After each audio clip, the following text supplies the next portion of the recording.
Hello, welcome back to my channel Christian Faith and Fiction. My name's Lou. Today I'm going to share with you the final instalment of my reading vlogs through the Chronicles of Narnia, and this is the last book, The Last Battle. If you haven't read the book already, I would suggest that you do so before watching the rest of the video, just because I'm going to go into quite a few spoilers, but if you don't mind being spoilt for it, then carry on and watch. I will put a link in the description below to all the other videos in this playlist, and so you can go and check out my other thoughts on the Chronicles of Narnia. I am going through the parallels I can find with the Christian faith and with the Bible that I've found whilst rereading these books again. So in the first chapter of The Last Battle, we follow a couple of characters, one called Shift, who is an ape, and another called Puzzle, who's a donkey, and they find the skin of a dead lion floating in the pool, and we can see from straight off that Shift is really abusive towards Puzzle and trying to con him into doing things for him and talking him down and stuff. And so the ape decides to dress Puzzle up as Aslan and do good as he says, but actually do what he wants. We can see like this is following the story of the end times, and this particular characters are reflecting in the Antichrist. So they are supposed to be someone coming along who pretending to be Aslan, who really isn't, and who will con people, and that is something that we see in the Bible. Matthew 24 verse 24 says, "For false Christs and false prophets will arise and will show great signs and wonders, and so as to mislead, if possible, even the elect." And you can see this happening in Narnia with this false Aslan, that they con all the Narnians into believing that it's real. They end up serving him and doing his bidding, even though deep down inside they really don't think this is what Aslan would be like.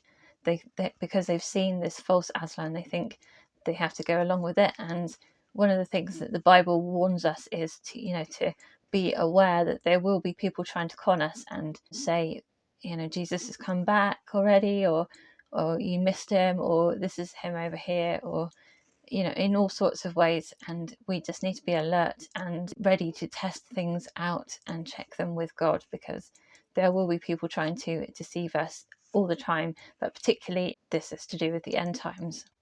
In chapter 2, King Tyrion loses his temper and he learns about people being enslaved, and he ends up killing one of the Calamines. And this reminds me actually of not so much in the end times, but the story of Moses, where he wants to set people free, but he kind of goes about it in the wrong way. He kills an Egyptian to start with and then has to run away. And this all comes about because he gets ahead of himself and he won't wait for help, and he just wants to go straight into battle and do something about it without kind of waiting for wisdom and help. This definitely is a lesson to us that when things start to happen, that we should take a moment to think about what we're doing and ask God for wisdom before we go full head first into something. It might end up in more of a mess than we would have done otherwise. Continuing the story, the king is taken prisoner and he's taken to see the ape Shift. There's an arguments that go on there, and he's tied up to a tree. And meanwhile, all the animals are kind of standing around being told what to do. And the Calamines, the enemies from another country, are there, the soldiers. There's a kind of discussion on whether Aslan is the right god or Tash, their god, is the right god. And the ape starts then to talk about how he says that Aslan and Tash are just the same name, different names for the same god, and we all worship the same thing, and it's all just the same thing. And the animals, talking animals there, they can't understand that because Tash has such a bad reputation and Aslan is supposed to be good, but they're being told these lies that it's all one and the same thing. And that kind of makes me think, well, there is a lot of beliefs today that even if you do believe in God, that all religions just lead to the same thing, like all ways lead to God, all gods are the same God ultimately, and that is, that's kind of taught almost. It's definitely something that people like to believe. I think it's because they don't like to be involved in arguments about religion and God. But when you look more closely at different religions and what they believe about their gods, you can't match them up. When Jesus says, "I am the way, the truth, and the life," he means that he is the only way, and he says, "No one comes to the Father except through me." That means that there is no other way to God except through Jesus, and you can't get there by following a different religion or just doing the best job you can. You have to come through Jesus. He is the only way to God and to eternal life. That's one thing to look out for in the end times and in our own times, depending on where we are on the timescale, looking out for people who are trying and teachings that try to make everything the same, and we're all serving one God, and to pull the wool over your eyes and tell you that it's just all the same. Tyrion calls out for Aslan's help, and Aslan sends Jill and Eustace into Narnia from our world, and they are able to help him escape and then go and help his friend, the unicorn, to escape. And Jill takes Puzzle out of the stable, and Puzzle is the donkey that has been put in a lion's skin. And they think, right, now we'll show them the truth. We'll show them this donkey and show them that it wasn't really Aslan. Well, when they try and show a group of dwarves about the truth, the dwarfs just basically become very cynical, and they don't believe in anything anymore. They just say the dwarfs are for the dwarfs and we're going to serve ourselves. We're not going to serve any god at all. I think this is another trap that people in the world fall into, is when some things have been disproved, when they've believed a lie and then it's disproved, they no longer want to believe anything at all, and so cynicism takes over, and they just refuse to believe in God, even the good God, the real God. And I guess in our age and in the end times, there will be a lot of people who are just become very cynical and hardened because of so much lies that's been told. I can see it in our world at the moment. There's so much fake news that goes out, and so many times when someone said something and then it turns out they were not telling the truth. There's a real danger that we can ourselves become cynical and just disbelieve everything at all that anyone says. Definitely we need to have wise thoughts and keep our minds set on God, to keep a good wise head on our shoulders so that we can tell when something's not being the truth. But we don't want to get to the point where we disbelieve everything entirely, that we don't even believe God, we don't even have faith in anybody, even if they're somebody that could help us. And so then they come to the last battle, which the book is named after, and it's the battle for Narnia. And at first they think it's going to be okay, but then they realise that it's not, and this is the end, and that one by one they're going to be thrown into the stable to die, and they have to face the reality that Narnia, as they know it, is coming to an end. And this reminds me that this world is not an infinite world, that it does have an end, it is going to come to an end. In the Bible it talks about the end of the world, and the thing that, there's lots of different views on eschatology, which is the study of the end times, and I don't even want to start going into all of those, but one thing I do know, that God wants us to stay true to the end, and even if that means we lose our lives in the process, that we need to stay true to him, and just staying true to what we believe in. In this case, in this book, it was staying true to the original Narnia, the Narnia that Aslan had set up.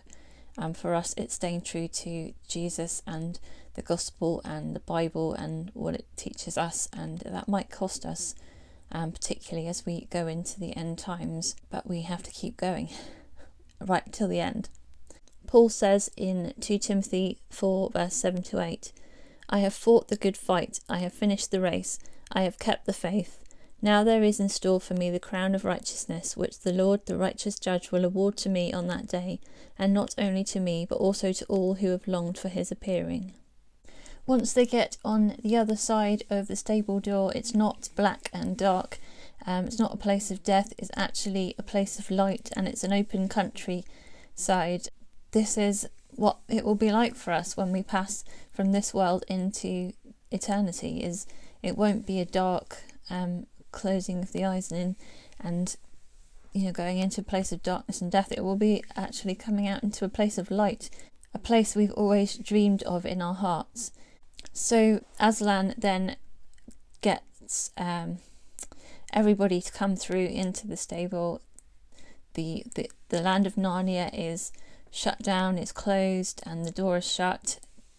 It's died forever, and people are separated out into two sides. And this is a parable that Jesus has said in the Gospels, where the sheep and the goats, the shepherd separates out the two. One goes into eternity and the other into eternal darkness. All of their friends are there, all the people they thought had died. They then look about them and they realise that they're in another country.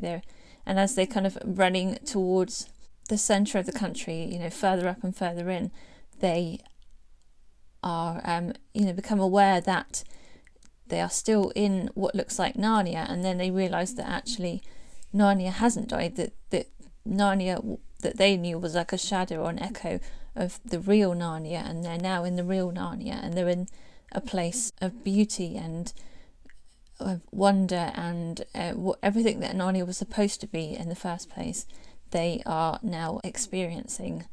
And it's an amazing picture of heaven and the new earth, and what it will be like for us, either when we die or when Jesus returns and we go to be with him in the new heaven and new earth. And it's kind of confusing, because in this picture, in the last battle, where things get bigger as you go inside, and C.S. Lewis is trying to describe things that are really beyond our comprehension, because we're still bound up in this earthly life. But it is such a beautiful picture, and they see so many different people from the past that have passed on, and just made me think, how exciting it'll be to be able to meet all of my own ancestors who've been Christians, people that I've never met before, and also all of the people from the Bible. And let me know in the comments which people that you are most wanting to see when you get into eternity. Who are you most looking forward to meeting up with and having a chat with?